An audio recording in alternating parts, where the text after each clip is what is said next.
¿Sabes quién es César Vallejo? Reciban todos un cordial saludo, somos la familia vallejiana Grupo 2. Hoy presentaremos la historia de César Vallejo y uno de los cuentos llamados Viaje alrededor del porvenir. El grupo está conformado por Evaristo Durán Jonathan Anthony, Contreras Rivas Dolly, Cabahuilca Gabriel, Damián León Yusbili Solange, Flores del Águila Ani y Chávez Caicho Nayeli.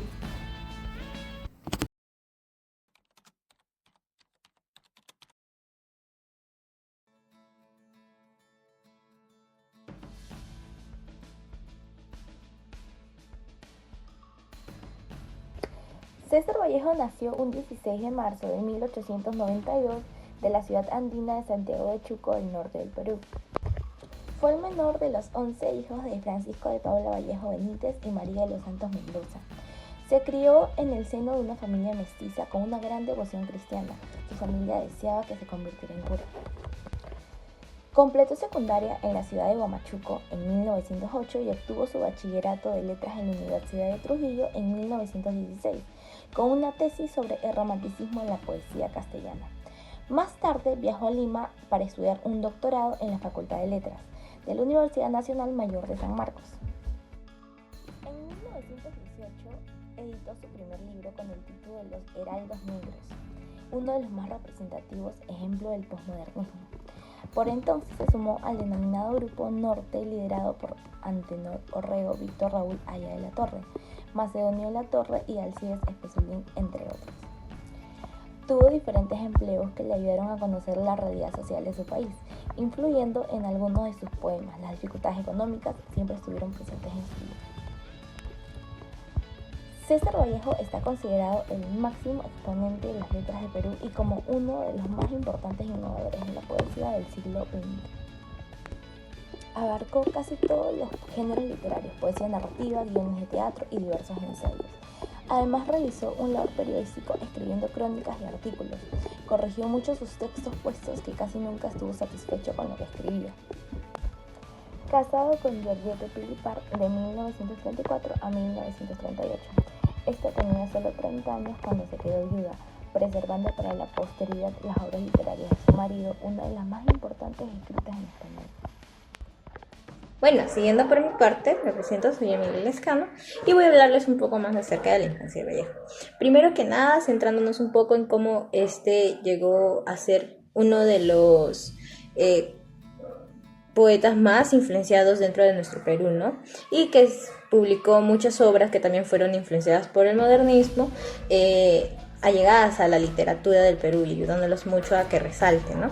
Entonces vemos cómo ese tipo de obras que él tenía pasaron por muchos tipos de procesos los cuales se vieron marcados por sus vidas, por sus propias experiencias, tanto que tuvo como en la cárcel, como ayudando a las personas donde él vio una injusticia, ¿no? Vemos todo este tipo de cosas que marcaron a César Vallejo y quiso allegarse más a una obra donde representara el drama humano y el dolor colectivo que representaban, ¿no? Sus tragedias vividas. Entonces, para que estas personas puedan llegar a identificarse cuando leían estos poemas en Vallejo. Llegándonos un poco más, centrándonos, un poco más a su lado en la familia. César Vallejo fue el menor de una familia de 11 hermanos con ancestros vinculados al sacerdocio. Vemos que también César Vallejo fue muy esperado dentro de su familia, ya que sus hermanos mayores para ese entonces habían fallecido, los cuales fueron 2. Por lo cual, cuando nació, se vio como Vallejo fue muy mimado y muy consentido dentro de su familia, quienes lo llamaban cariñosamente Shulka. Vemos también cómo sus hermanos, los voy a nombrar, fueron María Jesús, Víctor Clement, Francisco Clevet y fallecidos en la niñez, y Augusto José, María Encarnación, fallecida muy joven, y Manuel Nativa, Néstor Paula, Marina Argueda, Víctor Nativa y Miguel Ambrosio. Eso es en el vínculo de su familia. Viendo cómo luego de estas experiencias vividas, tal vez desde la infancia, aparte de que tuvo una familia unida, Vallejo nos relata, ¿no? Que vemos en su libro, el que estamos centrándonos hoy en nuestro proyecto, fue muy crítico consigo mismo y siempre siempre buscaba perfeccionar su escritura y el dolor que quería transmitir en sus obras, ¿no? César Vallejo tuvo una vida académica marcada por el esfuerzo y la dedicación. Comenzó sus estudios en su tierra natal, en la Escuela Municipal de Santiago de Chuco, y continuó en el Centro Escolar número 271, destacándose en el castellano e historia. Luego cursó estudios de secundaria en el Colegio de San Nicolás de Huamachuco, obteniendo promedios superiores. Sin embargo, enfrentó dificultades económicas que lo llevaron a trabajar como preceptor de primaria en un colegio privado de Lima. A pesar de estas dificultades, logró matricularse en la Universidad Nacional Mayor de San Marcos, donde estudió cursos como Historia de la Filosofía Moderna, Pedagogía, Psicología, Literatura Antigua, Moderna e Historia de América. A pesar de las adversidades, Vallejo mostró su compromiso con la educación y su pasión por el conocimiento. Por otro lado, quisiera comentarles sobre la muerte de César Vallejo. Comenzamos con el año 1938, donde se sabe que Vallejo trabaja como profesor de lengua y literatura en París. Sin embargo, en marzo de aquel año sufre de una descomposición por agotamiento físico y debilidad, donde contrae una enfermedad llamada paludismo, lo mismo que le dio de niño, entrando en crisis el 7 y 8 de abril, pero falleciendo el 15 de abril. Aparte de eso, sabemos que su muerte la relata en su obra Piedras Negras sobre Piedra Blanca, en donde falla solamente por un día de retraso, ya que en su obra escribió 14 de mayo. De paso a eso, le enterraron en el cementerio de Montreuil, en el suburbio de la capital francesa, y así 32 años después su vida Georgette la traslada a un cementerio donde están grandes literarios.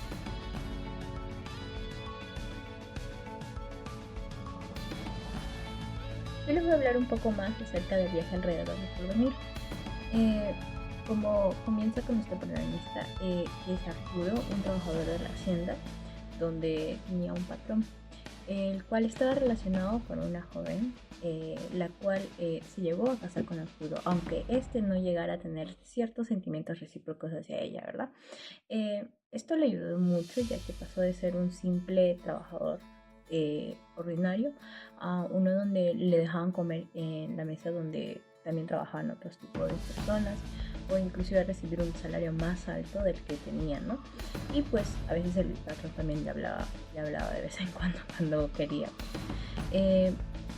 Arturo y su esposa llegaron a tener una hija, y lo que pasa es que el patrón, al enterarse de esto, llama a Arturo y le dice que es un descaro de que haya tenido una hija, y que el patrón le llega a dar una motivación para que ella y, o sea, su pariente, la jovencita y Arturo puedan tener un hijo, un progenitor, un varón, y le iban a dar una suma de una cantidad de dinero, la cual hizo que Arturo se emocionara mucho, ya que obviamente necesitaba el dinero para vanidades o para futuros que estaba planeando con su esposa. Entonces los dos se pusieron a trabajar sin parar para poder conseguir este objetivo, el cual el patrón les dijo. Vemos cómo Eva al principio siente pena hacia estos trabajadores, pero luego dice que, o piensa que es lo mejor para él, el patrón, y para Arturo y para ella, ¿no? Entonces se siguieron esforzando, pero cada noche o cada día que se esforzaban quedaban en duda, o cuando Arturo creía que ya iban a tener un hijo varón, Eva no sentía lo mismo, y cuando Eva sentía que ya iban a tener una hija o un hijo varón, pues Arturo no sentía lo mismo. Entonces un día donde no hubo mucho de qué hacer, Eva y Arturo se quedaron pensando, y pues ellos dos se conectaron, por así decirlo, de una manera en la que no fue como normalmente lo hacía. Y ahí termina el viaje alrededor del porvenir.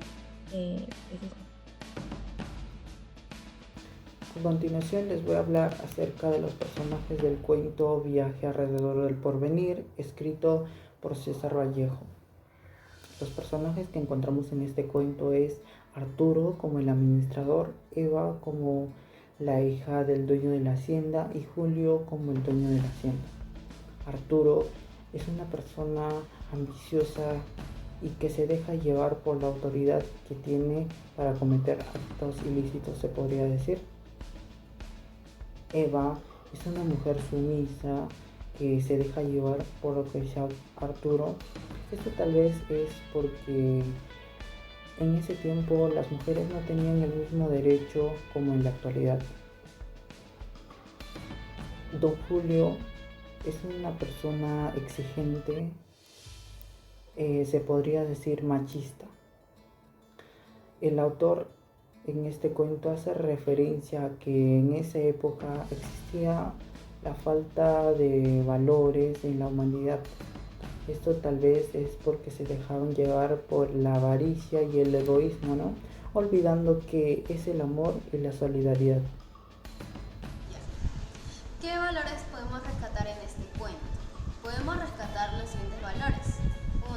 La humanidad, porque a pesar de la oscuridad y desesperanza que se retrata en esta obra, se muestran en los personajes de Eva y el administrador la capacidad para resistir o tener una fuerza inferior para así enfrentar y tratar de lograr un objetivo, que sería tener un hijo varón, a pesar de la incomodidad de estos en el acto. También tenemos el valor de la esperanza, porque a pesar de la dura realidad en la que vivían, muestran una chispa de esperanza y la posibilidad de tener un futuro mejor para ellos, anhelando algo que no sabían si iba a ocurrir o no. Finalizando, tenemos la crítica social, donde podemos notar que César Vallejo hace una crítica directa a las desigualdades e injusticias sociales en este cuento, buscando generar conciencia. En el libro, en el viaje alrededor del porvenir, la lucha de la pareja por realizar su deseo es un reflejo de la búsqueda universal de realización y sentido en medio de la incertidumbre del futuro, en la cual nos dice que la presión del patrón sobre el administrador y su hija Eva para tener un hijo varón refleja no solo una dinámica de poder, sino también la expectativa arraigada de la sociedad sobre la masculinidad y el legado familiar. Esto es un recordatorio de cómo las normas de género pueden influir en las aspiraciones y decisiones de las personas, incluso en situaciones tan personales como el de la familia. Esta obra nos invita a reflexionar sobre el equilibrio entre los sueños individuales y las expectativas compartidas, así como sobre el valor de la perseverancia y la adaptabilidad en la búsqueda de la felicidad.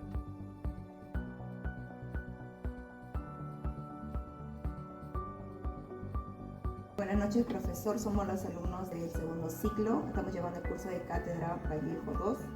En este momento vamos a realizar una serie de preguntas acerca del libro de Viaje alrededor del porvenir, que se trata de una persona de que no es padre, pero sin embargo queremos indagar sobre usted cómo ve, para usted, qué significa ser un buen padre. ¿Cómo está, señorita Isla? Chicos, segundo ciclo. Primero, ¿no? Ser padre es una gran responsabilidad. No estamos en la época en la cual podemos traer niños a este mundo a que sufran, a que tengan muchas carencias, ¿no? Que se la busquen por su propia cuenta. Ya no estamos en esa época. Ser padre para mí, es una grandísima responsabilidad, porque ¿eso qué significa? Que tienes que darles a ellos todos los servicios básicos, tienes que darles una buena educación, un buen servicio de salud, citándolos ya cada uno de ellos. Tienes que darle, por ejemplo, el tema de seguridad, tienes que darle un hogar digno, ¿no es cierto? Y tienes que darle una familia, personas que integren esta familia, ¿no es cierto? Que tengan una atención sobre ellos, una predisposición sobre ellos, ¿no? En mi caso, bueno, no tengo hijos, pero lógicamente, pues, si tuviese uno, entonces prácticamente después tendría que preparar, ¿no? Una serie de mecanismos para poderlo tener y que tenga, ¿no? todo lo que él necesite, ¿no? Desde que nace, ¿no? Todos sus procesos hasta que vaya a la escuela, vaya al nido y esté en una universidad, y también darle un acompañamiento también para que sea una persona exitosa, y eso dura toda la vida, ¿no? Claro. Gracias, profesor. Bueno, en la siguiente pregunta, ¿cree que el hecho de no ser padre le ha cambiado la vida como persona? De no ser padre. Bueno, en cierto modo sí, porque el tema de responsabilidades, o sea, prácticamente pues no la tengo, no tengo esa responsabilidad, ¿no? Entonces, se podría decir, ¿no?, que me da en cierto modo cierto grado de libertad, ¿no?